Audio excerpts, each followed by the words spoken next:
The New Testament does not describe Jesus being born in a stable or in a cave. Hey everybody, I'm Dan McClellan. I'm a scholar of the Bible and religion. And in Luke 2:7, we see a description of Jesus being swaddled and laid in a manger because there was no room in the inn, is how we're used to hearing it. But the Greek word there is katalima, which can refer to public accommodations, but not as frequently in the New Testament as in the Septuagint. And elsewhere in Luke, we see that the word pandochion is more commonly used to refer to public accommodations, and katalima usually refers to the upper room in the back of a house that is used for sleeping and for entertaining guests. This is a cross-section of a typical household in first century Judea in that time period.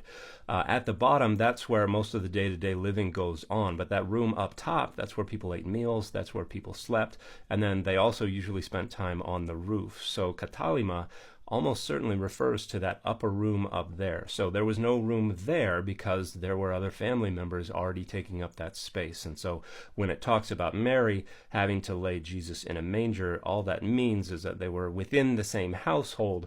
They just would have had to use some of the other accommodations that were downstairs. Now, some folks are going to respond, how very inconsiderate of their family, and that's historicizing the story too much. They are NPCs in this story. They don't have any agency. The point of the story is get to Jesus being laid in a manger. So where did the idea of a cave come from?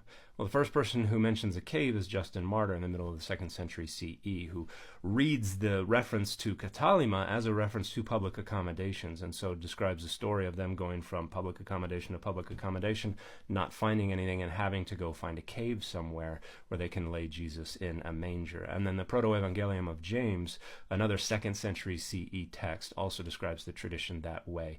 And most scholars would say that's probably where the tradition, as it is in circulation among Catholics today, comes from. That's also where we get the idea of Mary riding on a donkey with Joseph from. And one last note, the notion that they swaddled lambs and anointed them with oil and kept them in stone mangers in order to keep them safe is 100% made up. That is absolutely not true at all.